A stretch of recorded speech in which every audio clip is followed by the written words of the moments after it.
Hello, guys. Welcome back to Faith Movies.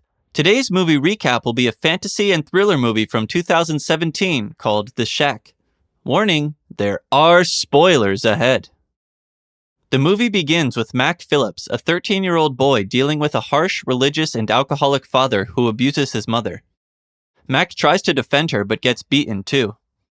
One night, his father beats them both until morning in the rain. Heartbroken, Mac poisons his father with liquor.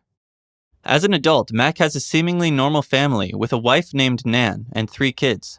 They've been married for 18 years. Although they go to church together, Mac doesn't feel close to God, unlike Nan, who refers to God as Dad. One weekend, Mac takes his kids camping near a lake. The first night is fun, filled with singing by the campfire. The next day, Mac's older kids go boating. Kate stands up to wave at her father, causing the boat to tip over and Josh to get trapped and start drowning. Mac rushes to save Josh and revives him. But when he turns around, he can't find his youngest daughter, Missy. Frantic, he asks everyone at the camp, but no one has seen her. Hours later, the police organized a search. Nan arrives at the police station in shock, trying to comfort a devastated Mac. At that moment, the police arrive and take Mac to an abandoned cabin where they find Missy's blood-stained clothes. They deliver the terrible news that his daughter has not only been kidnapped but also raped. Although they haven't found her body, all the evidence suggests she is dead, so they consider the case closed. As a result, Mac loses faith in God. His childhood anger and hatred resurface, filling him with helplessness and rage towards God. He can't believe that God allowed such a terrible thing to happen to him. To Mac's surprise, one day he finds a strange letter in his mailbox. It says, "I'll be at the shack next weekend if you want to get together, Papa." Mac thinks it's either his wife or a prank from his friend Willie and goes to confront him. Willie, seeing Mac's state, thinks he's hallucinating and offers to go with him to the cabin. When the weekend arrives, Mac tricks Willie into going back to the house to get the fishing rod and then leaves on his own. Distracted, he almost crashes into a truck. He continues to the cabin, taking out a weapon because he thinks someone might be there. Seeing the bloodstains on the floor again fills him with anger and pain. As he leaves, a man calls him by name and tells him to follow because someone wants to see him. Fearful, Mac decides to follow. Strangely, the cold road becomes warm, leading to a beautiful cabin where a kind woman welcomes him.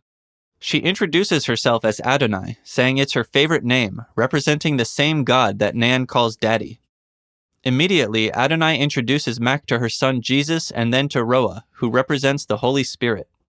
She tells Mac that she collects tears and treasures. Confused, Mac goes to the dock, thinking he might be going crazy. Jesus arrives with the letter in hand, and Mac asks if he wrote it. Jesus only says that they are happy Mac accepted the invitation, treating him like a family member. While they cook, Adonai takes Mac's hand with tears in her eyes, saying she never left him and was always by his side. After a little bird arrives, Adonai explains that it was created to fly, just as we were created to be loved. Living without love is like cutting a bird's wings. At night, Mac has nightmares about Missy. At dawn, he tells Adonai that he doesn't understand why God didn't do anything for his daughter and leaves angrily. Roa stops him to give him his car keys, saying that if he wants to go, she won't stop him. But she asks Mac to help her in the garden before he leaves. He agrees, and they arrive at a beautiful garden, though part of it is quite ruined. She wants to plant a special tree there, but first needs to remove the weeds from their roots. She explains that the garden is like him. It has both good and bad, and the bad must be removed for the good to flourish. Still unsure, Mac decides to stay and goes to the workshop where Jesus is. Jesus tells him he wants to show him something on the other side of the lake and suggests Mac go fishing in the meantime. So, Mac goes out on a boat and, in the middle of the lake, begins to hear his daughter's voice, feeling like he's hallucinating. Suddenly, he feels the boat hit something and sees his son drowning. Terrified, he begins to sink. At that moment, Jesus calls out to him, telling him not to think about the past or the pain, but to trust in him.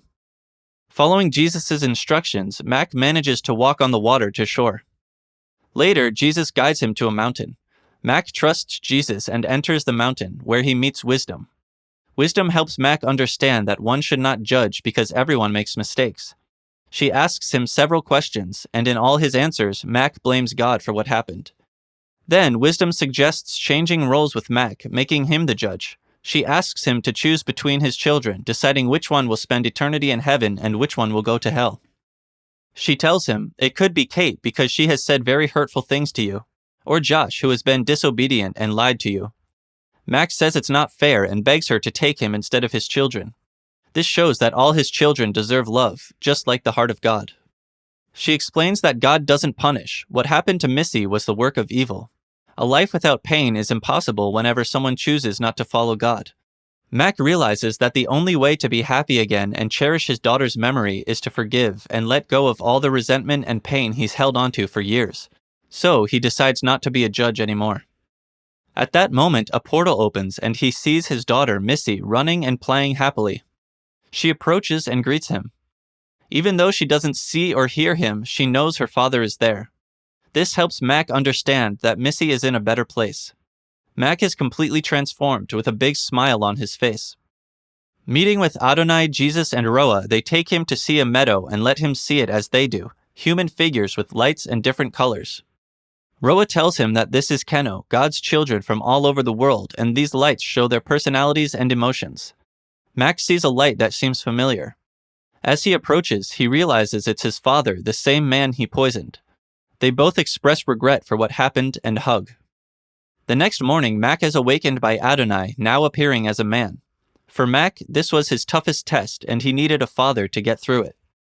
Papa takes Mac to the forest, where he sees the same bloodstain as his daughter's. There, Mac realizes he must forgive Missy's killer. This is the final and hardest test for him.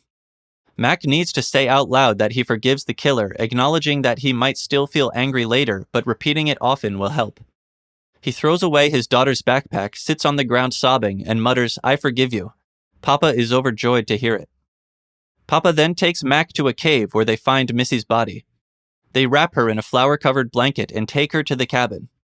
Along the way, Mac repeats, "I forgive you," over and over. Jesus and Roa wait for them, ready for the burial. Mac kneels and sadly says goodbye to Missy in the beautiful garden. At that moment, Papa becomes Adonai again, and Roa plants flowers on the grave, watering them with Mac's long-held tears. The next day, before leaving the cabin, Mac tells them he wants them in his life.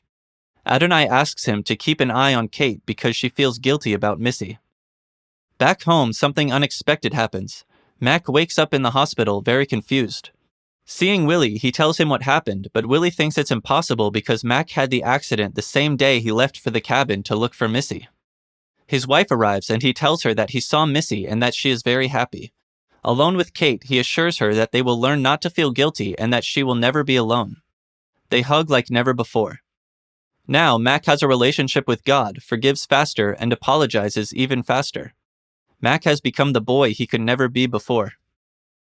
Thanks for watching. Don't forget to give a thumbs up and subscribe. Your support is appreciated. Remember, Jesus loves you. Have a blessed day, and see you next time.